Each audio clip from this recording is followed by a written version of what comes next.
Hi friends, today is Tuesday, November 2nd. It is election day in the city of Tucson. And so if you're still holding on to that ballot, you can drop it off at any polling place, and polls are open until 7 p.m.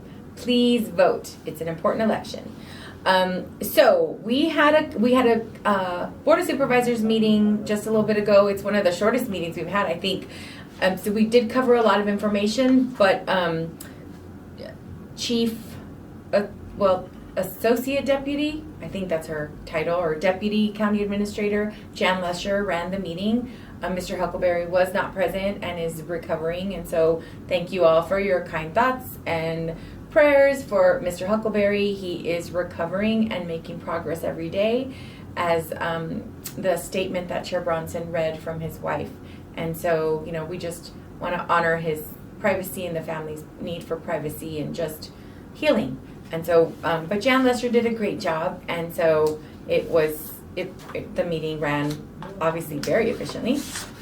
We had a couple of items that I pulled. One of them had to do with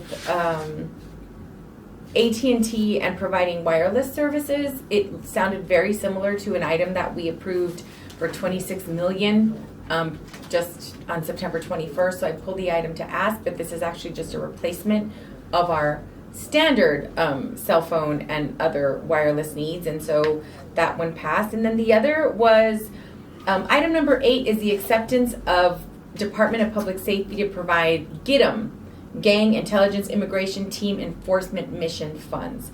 And there is a general fund match, and we received $350, and the county is going to pay $120,000 as a match. And I think immigration is a federal function, and I don't want to see the scope of the goal and objective of the Sheriff's Department to change.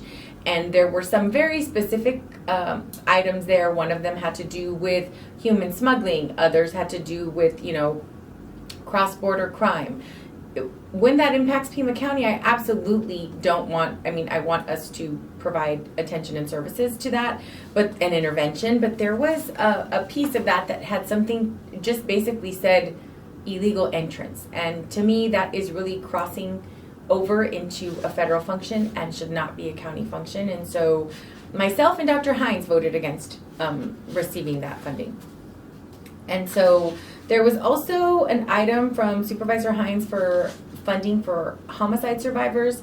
He moved the item and it failed for lack of a second, but I wanted to explain why I voted against that. We have victim advocates in the county attorney's office, and they are by statute and required to fulfill this function of victim advocates. And so there has been an increase in the budget for homicide survivors, from what I understand, and they've lost some small funding, but this was a significant increase of, I don't think that the county has given very little funding to homicide survivors, and this was $500,000, and it was not for a capital improvement or some urgent need. This was for basic funding for their general maintenance and operations, and I didn't want to move in that direction. So I wanted to explain that vote.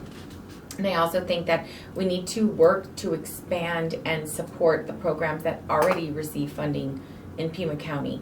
Not to say that our nonprofit partners can't be really amazing advocates and fulfill a need that exists. I'm not saying that homicide survivors, there isn't a need for them. I just didn't have a clear understanding as to how this $500,000 was going to be spent, why the urgent need, and so I voted against that item. And I think for the main board meeting, we did have a COVID item, but I'm going to combine that with the addendum item. The other items, really have to do with like permits, liquor licenses, that kind of thing. So let's go into COVID. So Pima County and Dr. Garcia did a great job of highlighting what the COVID vaccine rollout is going to look like for our young people ages 5 to 11. We have approximately 88,000 young people in Pima County that are going to be eligible for the vaccine as soon as it is approved for emergency use. They have pre-qualified 14 different sites and have 11,000 doses ready. And so the day that this happens, they're anticipating about a third of those 88,000 children are going to be showing up to get vaccinated in the very early, maybe within a month or two of the announcement. And I know my son Joaquin is very anxious, although a little concerned about there being a shot. He's very excited to be vaccinated. And so right now they're going to be relying on the current system that we already have established, and Walgreens, CVS, and those other pharmacy partners. They're working on creating more options for pediatric caregivers for some of the doses, and they're working with school districts and feel very confident that they're prepared to meet the need. I think we're going to see more pop-ups located in our schools because those seem to be doing really well, and the announcement to our, especially in the elementary and middle school, I think that's going to be really helpful in getting more families vaccinated, because I do think that we continue to see whole families coming in when their children are getting vaccinated. So as a reminder, vaccine consent is required. There is not, I don't really want to discourage this whole idea of children being vaccinated without their parents' approval or consent. That is absolutely not happening. Pima County is requiring vaccine consent, not just for COVID, but for all of the other vaccines that are required for, at certain times in a child's age. So what frustrates me a little bit is that Pima County has always had a large role in vaccine rollout, and we're getting a lot of focus on COVID vaccines specifically, but in general, all of the boosters and that kind of thing that are needed for children when they're going into schools, the county's always had a role in providing those.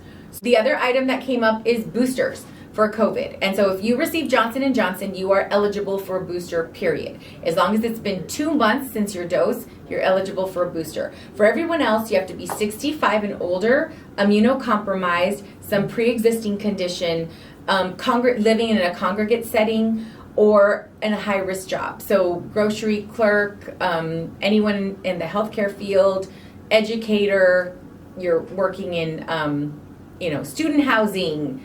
So I know that like Pima Community College, the U of A, all of our school districts have all sent out the blast that all of those employees are eligible. And all you have to do is they're hoping 6 to 8 months since you were fully vaccinated. And so we don't require any additional information other than self-attestation. So you are telling us at wherever county facility that you go to that you qualify based on that criteria. And so the COVID vaccine mandate for our Pima County employees passed 4-1. I wanted to highlight who that meant, because this isn't a requirement for all employees. It is employees that work with vulnerable populations. And so there is a memo that we can go ahead and attach a link that gives you a lot of information. It's 44 pages. But just to clarify, of the employees in Pima County, excluding the courts, about 6,200 work in Pima County, and 1,912 would be required. And so just to give you an idea, the county attorney's office has 399 employees. 207 of those would be considered required to get the vaccine. And that department is currently 88% vaccinated. And so not everyone. In the library system, 608 employees in the library system, 267 of those work with vulnerable populations, and they currently have an 85% vaccination rate. And the Sheriff's Department is the one that I am most concerned about. We have 1,482 employees in the Sheriff's Department.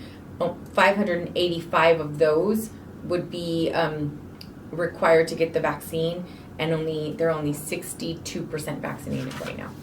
And so I do have positive news, because we keep pushing the pendulum a little bit in Pima County. Right now, we have 82% of our employees are fully vaccinated. And so that's really, it's really great news. We only have 6 employees that have been granted an exemption. And so we really are trying to encourage everyone that is eligible to get vaccinated. And as I mentioned, the Sheriff's Department is at 62, Treasurer's Office at 72%. And so I'd really like to see more of those employees be vaccinated. But we do have 2, 3, 4, 5, 6, 7, 8, 9, 10 of our departments that are 100% vaccinated. So it's great news. I did want to mention that today is Dia de los Muertos. Felicidades. And this is the day that we are wanting to celebrate and welcome the memory and the spirit of those loved ones that have passed away. And so I'd like to show you our little altar. So in honor of Dia de los Muertos, District 5, specifically Elvira, created this beautiful altar right here at the 11th floor, the Board of Supervisors, and every office is welcome to add to it. And I just wanted to say felicidades, and for all of you that are celebrating Dia de los Muertos and thinking about the loved ones and the people that we love, and hoping that we have memories and visits from them in the next few days. Thank you so much for paying attention to Pima County politics and for watching this video. Really appreciate your time and attention. Stay safe, my friends.